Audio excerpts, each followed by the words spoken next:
ବାଛନ୍ତୁ ଆପଣଙ୍କର ପ୍ରିୟର ଭଗବାନଙ୍କୁ ଆଉ ଜାଣନ୍ତୁ ସେହି ଭଗବାନ ଆପଣଙ୍କ ଭବିଷ୍ୟତ ବିଷୟରେ ଆପଣଙ୍କୁ କ'ଣ ସୂଚନା ଦେଉଛନ୍ତି। ବନ୍ଧୁଗଣ, ଆପଣମାନଙ୍କୁ ମୋର ଚ୍ୟାନେଲରେ ସ୍ୱାଗତ।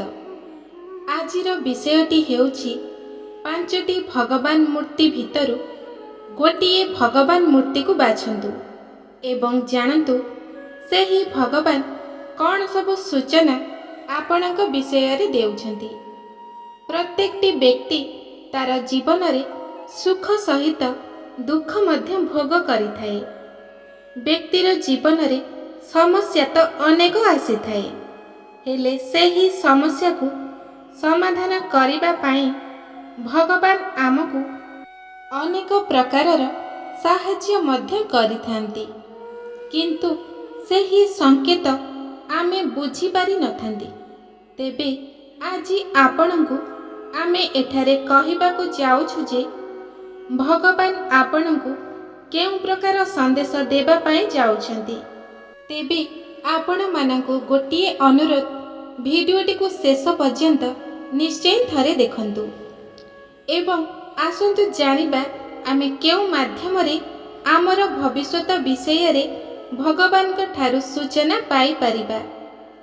ଏଥିପାଇଁ ଆପଣଙ୍କୁ ଆପଣଙ୍କର ପ୍ରିୟର ଏକ ଭଗବାନଙ୍କୁ ସ୍ମରଣ କରି ଗୋଟିଏ ଭଗବାନ ମୂର୍ତ୍ତି ଏଠାରେ ସ୍କ୍ରିନ୍ ଉପରେ ଥିବା 5ଟି ଭଗବାନଙ୍କ ମୂର୍ତ୍ତି ମଧ୍ୟରୁ ଆପଣଙ୍କୁ ଯେଉଁ ଭଗବାନଙ୍କୁ ଭକ୍ତି କରନ୍ତି, ଶ୍ରଦ୍ଧା ବିଶ୍ୱାସ କରନ୍ତି, ସେହି ଭଗବାନଙ୍କୁ ସ୍ମରଣ କରି ଏକ ମୂର୍ତ୍ତି ବାଛନ୍ତୁ ଏବଂ ଜାଣନ୍ତୁ ଆପଣଙ୍କର ବ୍ୟକ୍ତିତ୍ୱ, ରହସ୍ୟ, ଭବିଷ୍ୟତ ଓ ଦୁର୍ବଳତା।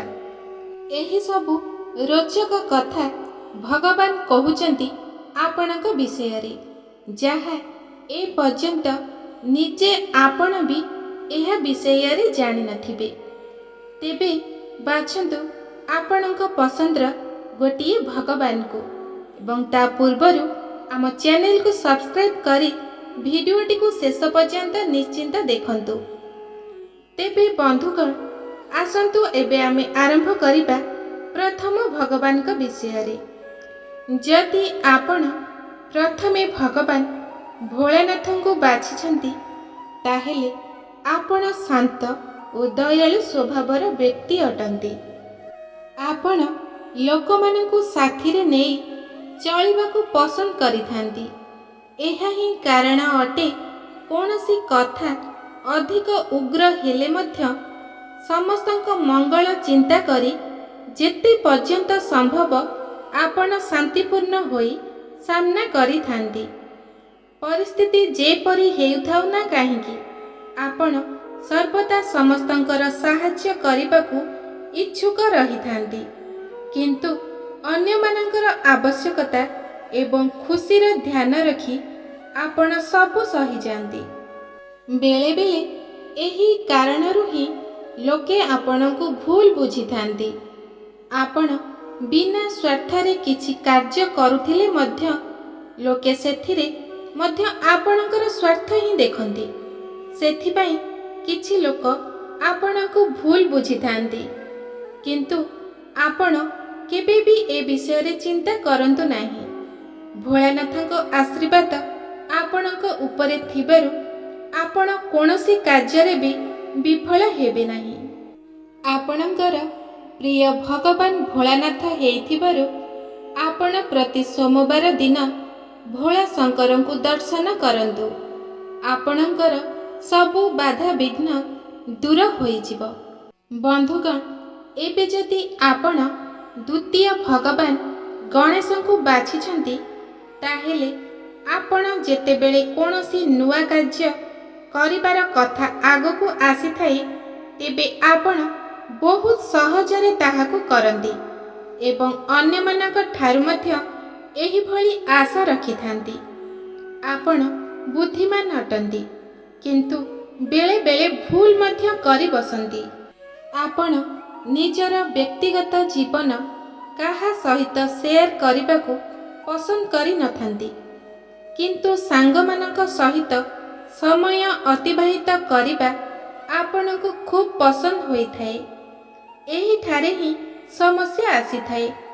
ଯାହା ସହିତ ଆପଣ ରହିଥାନ୍ତି ତାଙ୍କଠାରୁ ଏହା ଆଗ୍ରହ ରଖିଥାନ୍ତି କି ସେ ପୂର୍ଣ୍ଣ ଭାବରେ ଆପଣଙ୍କ ଉପରେ ହିଁ ଧ୍ୟାନ ଦିଅନ୍ତୁ, କିନ୍ତୁ ତାହା ହୋଇନଥାଏ।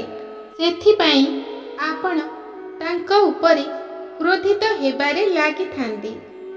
ଏହା ଫଳରେ ଲୋକମାନଙ୍କୁ ଲାଗିଥାଏ ଆପଣଙ୍କୁ କାହା ସହିତ ମିଶିବାକୁ ଭଲ ଲାଗିନଥାଏ, କିନ୍ତୁ ତାହା ସତ ନୁହେଁ।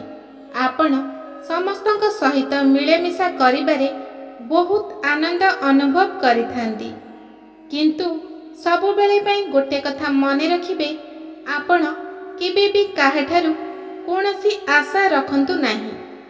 ଅନ୍ୟମାନଙ୍କ ଠାରୁ ଆଶା ରଖିବା ହିଁ ନିଜର ସବୁଠାରୁ ଖରାପ ଗୁଣ, ଆଉ ନିଜର ସବୁଠାରୁ ଦୁଃଖର କାରଣ ସେଇଟା।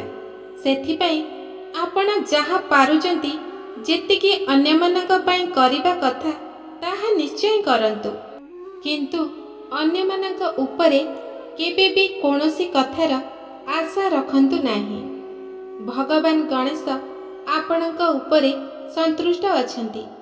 ଭଗବାନ ଗଣେଶ ଆପଣଙ୍କର ପ୍ରିୟ ଭଗବାନ ହେଇଥିବାରୁ ଆପଣ ଯେକୌଣସି ବି କାମ କରୁଛନ୍ତି ତା ପୂର୍ବରୁ ଭଗବାନ ଗଣେଶଙ୍କୁ ସ୍ମରଣ କରି ଆପଣଙ୍କର କାର୍ଯ୍ୟ ଆରମ୍ଭ କରନ୍ତୁ। ଦେଖିବେ ବିନା ବାଧା ବିଘ୍ନରେ ଆପଣଙ୍କର କାର୍ଯ୍ୟ ସଫଳ ହେବ। ତେବେ ବନ୍ଧୁଗଣ, ଯଦି ଆପଣ ଏବେ ତୃତୀୟ ଭଗବାନ ଶ୍ରୀକୃଷ୍ଣଙ୍କୁ ବାଛିଛନ୍ତି, ତାହେଲେ ଆପଣ ଆତ୍ମନିର୍ଭରଶୀଳ ହେବାର ଉଦାହରଣ ହୋଇଥାନ୍ତି। ଜୀବନରେ ଛୋଟରୁ ଛୋଟ ଜିନିଷ ପାଇଁ ଆପଣ କାହା ଉପରେ ନିର୍ଭର ରଖିବା ପସନ୍ଦ କରନ୍ତି ନାହିଁ।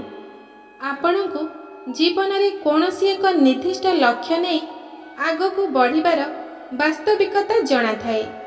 ନିଜ ଲକ୍ଷ୍ୟକୁ ପାଇବା ପାଇଁ ଆପଣ ସମ୍ପୂର୍ଣ୍ଣ ରୂପରେ ସେହି ଲକ୍ଷ୍ୟ ପାଇଁ ସ୍ଥିର ରହିଥାନ୍ତି। ତାକୁ ପ୍ରାପ୍ତ କରିବା ପାଇଁ ସମ୍ପୂର୍ଣ୍ଣ ଉତ୍ସାହିତ ହୋଇଥାନ୍ତି। ଆପଣଙ୍କର ଏହା ହିଁ ସବୁଠାରୁ ବିଶେଷ ଗୁଣ ଅଟେ। ଏହା ହିଁ ଆପଣଙ୍କୁ ଆତ୍ମବିଶ୍ୱାସୀ କରିଥାଏ। ଅସଫଳତାରୁ ଆପଣ କେବେ ବି ନିରାଶ ହୋଇନଥାନ୍ତି। ଏଥିରେ ଆପଣ ନିରାଶ ନ ହୋଇ ଆଗକୁ ବଢ଼ିଥାନ୍ତି। ଆପଣଙ୍କ ଅନୁସାରେ ଅସଫଳତା ହୃଦୟକୁ ଶକ୍ତିଶାଳୀ, ମସ୍ତିଷ୍କକୁ ବୁଦ୍ଧିମାନ କରିଥାଏ ଏବଂ ମନୁଷ୍ୟକୁ ପ୍ରତ୍ୟେକ ପରିସ୍ଥିତି ସହିତ ଲଢ଼ିବା ପାଇଁ କ୍ଷମତା ପ୍ରଦାନ କରିଥାଏ।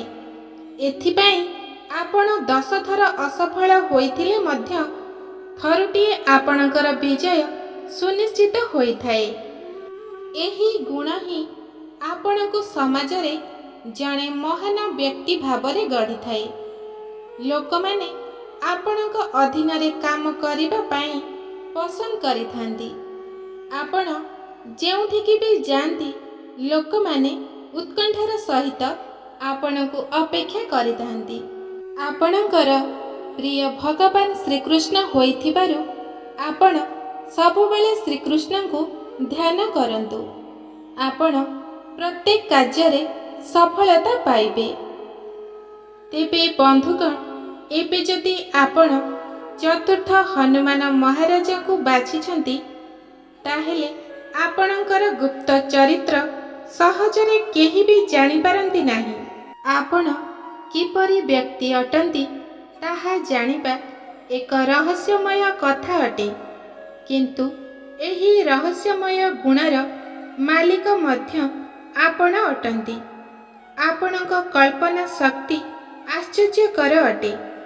ଯେକୌଣସି ସମସ୍ୟା ହୋଇଥିଲେ ମଧ୍ୟ ଆପଣ ତାହାକୁ ସାମାନ୍ୟ ରୂପରେ ସମାଧାନ ମଧ୍ୟ କରିଥାନ୍ତି।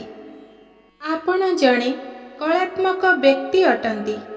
ଏହିସବୁ କାର୍ଯ୍ୟ ସଠିକ୍ ଢଙ୍ଗରେ କରିବାକୁ ଇଚ୍ଛା ରଖିଥାନ୍ତି। ବହୁତ ଥର ଏହା ଆପଣଙ୍କୁ ଏକ ଏପରି ଛବିରେ ବାନ୍ଧି ଦେଇଥାଏ, କିନ୍ତୁ ଲୋକମାନେ ଆପଣଙ୍କ କାର୍ଯ୍ୟର ମହତ୍ତ୍ୱ ଜାଣିଥାନ୍ତି ଏବଂ ଆପଣଙ୍କ ସହିତ ମିତ୍ରତା କରିବାକୁ ପସନ୍ଦ କରିଥାନ୍ତି। ଆପଣଙ୍କ ବ୍ୟକ୍ତିତ୍ୱ ବହୁତ ଆକର୍ଷଣୀୟ ହୋଇଥାଏ।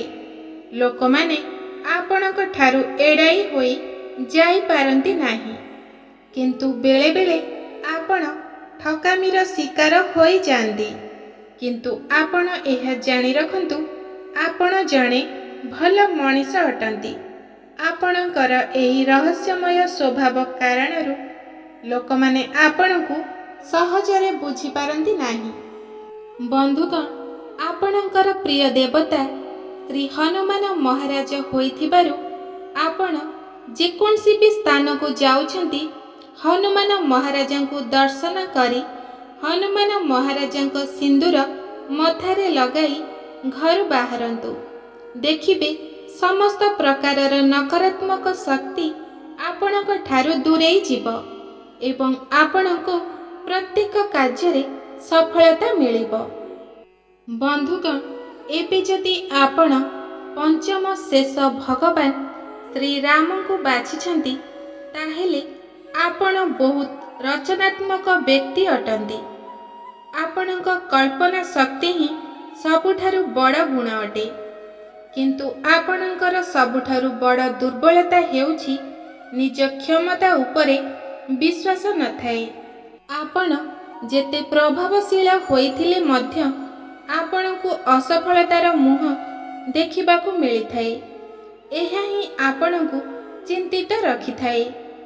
ଆପଣ ଏହା ଭୁଲି ଯାଇଥାନ୍ତି କି ପ୍ରତ୍ୟେକ ଘଟଣା କୌଣସି ନା କୌଣସି କାରଣରୁ ପ୍ରଥମରୁ ହିଁ ଧାର୍ଯ୍ୟ ହୋଇଥାଏ।